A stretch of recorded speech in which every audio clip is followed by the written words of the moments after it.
With the steady rise of the Fortnite competitive scene, we need to take a deeper delve into Fortnite organizations. First up though guys, so I can give more detailed descriptions about these orgs, I've created my own ranking system so you guys can implement this into your videos or other parts of content so that you can know what level an organization is and what sort of tips and skills you should apply to joining or managing one of those orgs.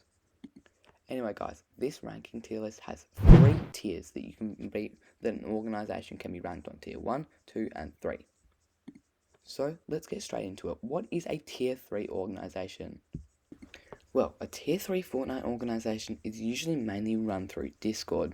They also have quite a low quality of logo, and players are definitely not paid in these. There are quite literally nearly no benefits of being in one. You may receive some crappy coaching from time to time, and you might get lucky if you get a banner. Tier 3 is not worth joining. There is no point to them, and it just takes away your time from actually grinding and getting better. Now guys, tier 2 organizations. This is where it's at. If you get a chance to join one of these, go ahead. I was personally in a tier 2 organization for a little bit before I left literally a day ago. It was called Floors, and although I had a really fun time in it, there are some downsides to being in a tier 2 organization. We'll talk about that in a second, but the tier 2 organization is still mainly based in Discord, but is starting to branch out to X. On this, they're really just promoting their brand and talking about signing players, and that's one of the other downsides. A tier 2 organization can get a lot, worked up in signing players, and they'll usually end up with 50 or more players at the higher level. Although this is good for the org and helps them get recognition, which in turn helps you, it can be a little bit overwhelming at times and feels like you're not actually part of the organization family. It's usually the very new signings or the very older or the much older signings that are big on it, and if you're stuck in that middle ground, you're not going to get much attention. This also means you're not going to be able to reap the benefits of being in a tier 2 organization. There are many benefits to being in a tier 2 organization, and as I said, these are coaching, banners, editors, thumbnail designers, and profile picture designers. There is a lot of work that goes in behind the scenes for them, and I want to say I'm so grateful for all the tier 2 organizations out there, and I hope you all make it to tier 1 one day, because you guys are doing some good stuff. You do have a little bit to work on, which I'll talk about now. Players in this are not usually paid, or if they are, it's not too much. Their logo quality is usually really good though, and I am honestly in love with some of the logos that these guys come up with. They usually have Discord servers with above 700 members and but have about 20 plus players, around 20 to 45. Anyway guys, moving on to the big guns, we have tier 1 organizations. At this point, they fully transition into X. This means that you should be checking your Twitter DMs all the time. I've forgotten to check mine, and that has resulted in some very bad things happening to me. I'm just joking, of course, but I have missed out on Twitter DMs from a lot of different people, and I'm extremely sorry. Anyway, I'm getting way too off track. Back to the video. Players in this are usually paid from $20,000 to $40,000 at the highest level of competitive. The benefits of being in one are literally endless. You have so much publicity and there is so much hype around your name after you join one of these big orgs like Dignitas. The logo quality in this is literally picture perfect, and they have spent thousands, if not more, on their logo designs. What I really like about tier 1 organizations is they don't have a huge amount of members. They usually have 20 or below members, but I would say around a minimum of 6 for some of the French organizations I know don't have a huge amount of players, I think. Anyway, their Discord communities, yes, they still have these like Dignitas' Digfort server, usually have upwards of 2,000 members. But guys, that is the light organization rankings. If you guys want to use this or you want to use it in your own videos, just reach out to me. I know you're probably not, but if you are, I'm 100% open to the idea. With that out of the way, I can say that we will be looking into the higher end of tier 2 and tier 1 organizations. First up, let's dive into what they actually offer you. If you're a competitive player or a content creator trying to create a video, they will get you access to a very, very high tier coach. They usually have these employed and will help you a lot with gameplay or just creating a cool video. They can also give you some extremely cool banners. I've seen pro players with the sickest banners that include their org in them, and I'm 99% sure that the org's GFX designed it for them. Anyway guys, these banners are sick. If someone has a banner for a cheap price, reach out to me. I actually might buy one. I need a new banner. One of the best parts of, well, I guess the best two parts of being in a high tier 2 organization is that they have editors, and not just good editors, they have extremely good editors. If you've got a video you want to create, they can do it. They are insanely good at their job. As I said, there were two main upsides, the two biggest upsides of being in a professional organization were the editors and the thumbnail designers. Their thumbnails are out of this world, guys. If you cannot get access to this and you're a content creator, you will have the time of your life with these thumbnail designers. One of the final things they can get you, or they can offer you, is a profile picture. It's not too crazy. Most of the people still have one of their own ones, and they use it really as a personalized brand. So the org doesn't really need to make one. However, in the lower orgs, like tier 3 orgs, they'll offer you one. I don't know why they do this, because everyone, it kind of, I guess, reflects on them badly, because you shouldn't need a new profile picture.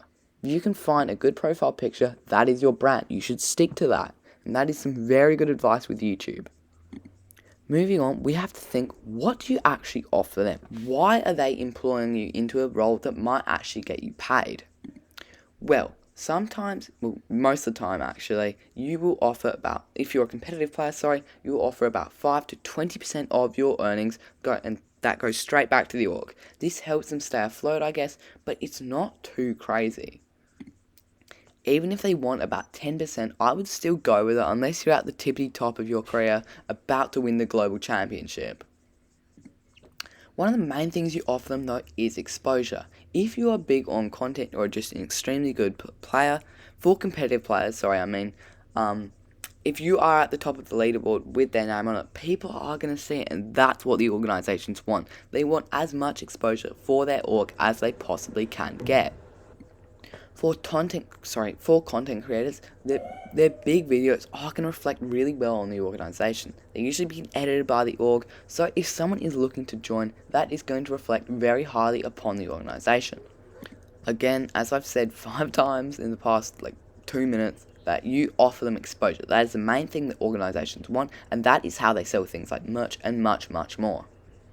But guys, there is a dark side to organizations, and that is the scams that have gone on in the past with young talents being exploited for their earnings.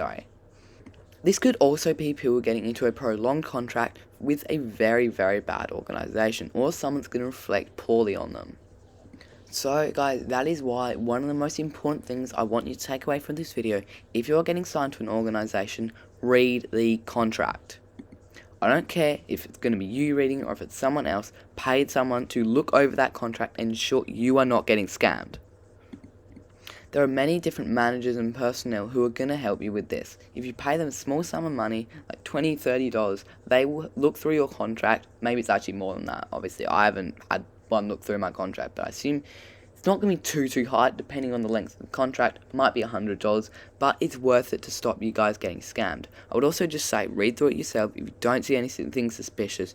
But if you guys do see anything suspicious, you need to reach out to the org and tell them. One of the things they're going to try and force you into, if you're going to get scammed, is just rushing you through that paperwork, getting you to sign it, and then you've basically signed your entire career away. Anyway guys, one of the questions I see asked a lot is, should you approach them or should you wait for the organization to approach you? Well, if you've got a favorite organization that's not too out of your league, I would say go for it. Reach out to them. If it's better them to have your resume and them to know what you actually are, maybe have your links to your channel if you're a content creator and see a bit of your content, because that is going to get you on their radar. Say you blow up one day, that org is likely to reach back out to you and say, hey, do you want to come in for an interview with us? That is the best thing that can happen to you. But if you're not too picky out about orgs, I wouldn't go sending out a bunch of resumes to random organisations. But there have been people in the past who have gone into orgs way out of their league, and even like someone with, say, 300 subscribers getting into Synapse Esports or something like that. Probably not that bad, but like you get what I mean. But approaching them, as I said, is a very viable strategy if you want to get signed to a particular org. But if you don't want to really have a huge preference, like obviously I would love to get signed to Dignitas. I would do a lot for that. Um, but yeah, if you don't have I guess strong preferences, maybe there's an org that you like a bit more than the others, I wouldn't go reaching out to them. Maybe hit them at, DM them once you get slightly closer to the goals or the requirements that you assume they have. But before that, it's probably not worth it. Say you've got 250 subscribers, there's no point reaching out to, I don't know, Dignitas and asking if you could be a content creator for them. You need to aim lower than that and not overestimate yourself in the org scene. That's another thing you need to be doing. If you're a streamer or a content creator, don't say you can work long hours. If you can tell them exactly what you can work, it's better for you to not get a job with them than to have to literally work 9-hour days every single day on a school day. You wouldn't be sleeping. You can't be doing that. But guys, how do you give yourself the best chance of getting signed? First thing you want to do is not tweet anything controversial. Read over your tweets, double check them, make sure you aren't going to say anything that's going to absolutely screw you over later. An org cannot sign someone who is a potential liability. On streams, I'm not saying keep it clean, but do not say anything super racist. That is going to get you absolutely screwed. You cannot join an org if you've said something like that. I think we all know the word, and if you've said that on stream and they know, you're stuffed. You also want to try and just stream as much as possible or upload as much as possible. This is going to increase your chances tenfold for getting noticed by organisations. They don't really care about how big you are. To a certain point, they don't really mind. If you're putting in the hours, then there is a very high chance that an org will reach out to you and say, hey, do you want to join? Anyway guys, this has been a long one. Thank you so much for watching, and if you have enjoyed, please remember to smash that like, subscribe, comment, and we'll see you in the next one.